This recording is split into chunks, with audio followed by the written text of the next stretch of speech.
Assalamualaikum warahmatullahi wabarakatuh. Perkenalkan, nama saya Delistia. Di sini saya akan membahas tentang dinamika Islam politik pada masa Orde Baru. Islam politik hampir selalu menarik perhatian. Alasannya karena Islam merupakan organisasi yang sangat penting. Islam juga merupakan agama mayoritas di Indonesia. Pada masa penjajah, Islam juga berperan penting dalam mengusir.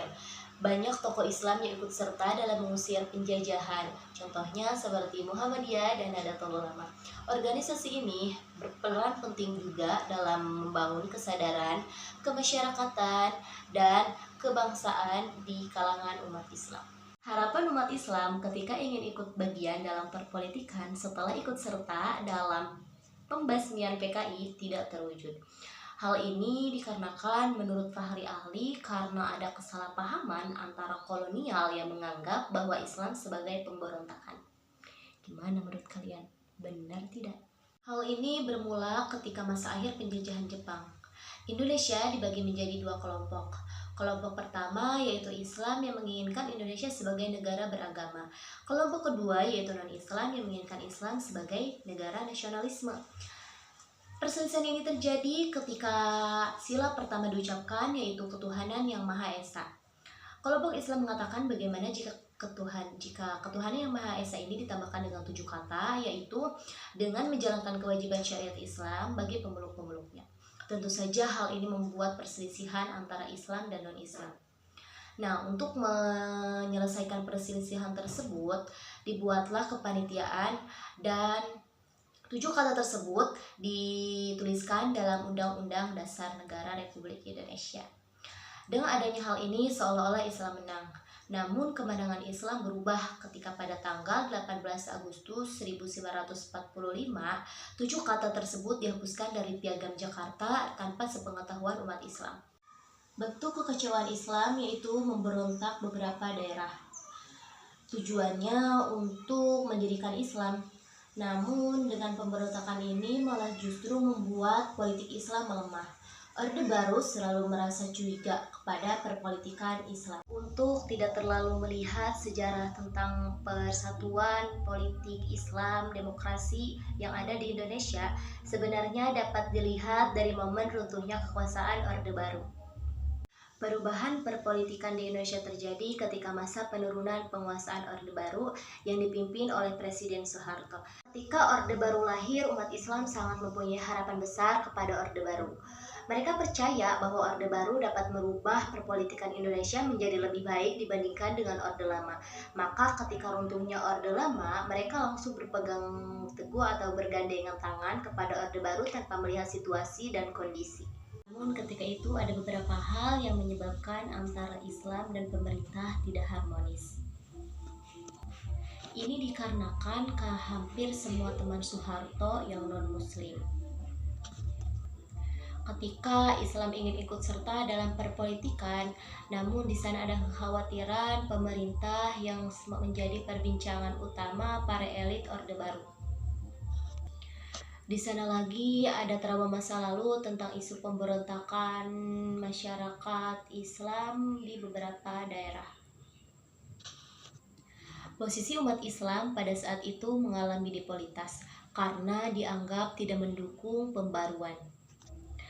Padahal mereka sendirilah yang pertama kali bergandeng tangan pada politik Orde Baru. Islam pada saat itu lebih banyak mengerjakan hal yang non-politik, dikarenakan pemerintahnya lebih banyak menghabiskan waktu kepada ekonomi dan membatasi politik. Sehingga pada saat itu Partai Indonesia, Partai Islam tidak diberikan kebebasan untuk berkembang. Bahkan pada saat itu Islam hanya diberikan tempat sebagai wakil partai saja yang dikendalikan oleh Orde Baru. Karena jenderal dan militernya masih didominasi anti-Islam, maka sangat sulit bagi Islam untuk mengikuti perpolitikan tersebut. Mereka pun hanya mengambil orang-orang yang berpendidikan tinggi, sedangkan Islam banyak sekali anak-anak yang tidak mempunyai pendidikan. Setelah awal kemerdekaan, banyak umat Islam yang berpendidikan tinggi untuk ikut serta dalam perpolitikan tersebut. Pada itu barulah banyak generasi dari kalangan Islam yang terdidik dalam bidang politik maupun akademik. Kaum pelajar masa Orde Baru di kelompok Islam sangat penting. Pada saat itu juga berbeda dengan masa pelajar kolonial, yang dimana hanya orang-orang tertentu saja yang ikut belajar, seperti Katolik dan Kristen. Setelah mencapai kemerdekaan Republik Indonesia pada tahun 1945, saat itu muncullah partai yang berlabel agama, yaitu Partai Masyumi. Partai ini dipimpin oleh Muhammad Natsir, seorang ulama yang banyak mencurahkan pikirannya dalam merumuskan konsep negara. Dalam pandangan Natsir, ada beberapa alasan mengapa Islam pantas dijadikan sebagai dasar negara, yaitu yang pertama karena agama lebih banyak memberikan pemahaman untuk mencari ilmu dan kebenaran. Yang kedua, agama juga meliputi seluruh bagian kehidupan, termasuk kematian, pikiran, dan perasaan. Lahirnya fikih dilatar belakangi oleh pengalaman politik masyarakat muslim yang dirumuskan dalam kitab suci Al-Quran. Salah satu kontribusi penting Natsir adalah mosi integral pada tahun 1950 yang berhasil menyatukan Indonesia kembali menjadi negara kesatuan setelah periode federalisme yang singkat. Dalam sistem politik, ulama menjadi kelompok yang sangat penting.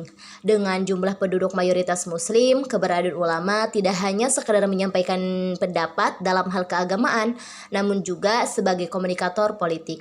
Namun nyatanya Islam tidak bisa bersatu. Hanya pada tahun 1955 ulama bisa menguasai politik melalui Partai Masyumi.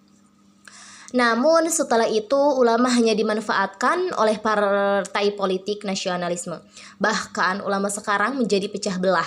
Padahal ulama adalah komunikator politik jenis aktivis. Dengan pembuka pendapat masyarakat, jika saja ulama di Indonesia tidak terpecah belah, mungkin sistem politik di Indonesia akan menjadi lebih baik lagi. Tidak akan ada lagi korupsi, tidak akan ada lagi perpecahan masyarakat. Pembaruan Islam di Indonesia yang mulai terjadi sejak awal 1970-an. Pembaruan pemikiran Islam diadakan untuk mengembalikan ajaran Islam yang telah terkombinasi oleh beberapa tradisi. Kembali kepada sumber aslinya, yaitu adalah Al-Quran. Semangat yang tinggi ajaran Islam menjadi tema besar gerakan pembaruan generasi Islam 1970 untuk melakukan perubahan dan menerapkan ajaran-ajaran Islam yang sesuai dengan kepentingan politik. Disinilah arti yang penting untuk mengubah rumus ajaran Islam sehingga tidak ada lagi kesenjangan dalam realitas kehidupan. Keadaan seperti ini justru malah melahirkan fenomena kekuatan politik yang kurang seimbang, sehingga genaplah sudah penglihatan orang tentang Islam, yang kini mulai memainkan perannya di dalam politik yang cukup signifikan. Islam muncul dalam pergumulan politik di Indonesia sebetulnya bukan karena perjalanan sejarah yang pernah ada, tetapi karena Islam juga memiliki nilai yang penting dalam pembimbingan keterlibatan politik. Kehidupan Nabi dan para sahabat dalam membina seringkali disebut perilaku politik yang akan menjadi pembina untuk zaman-zaman selanjutnya.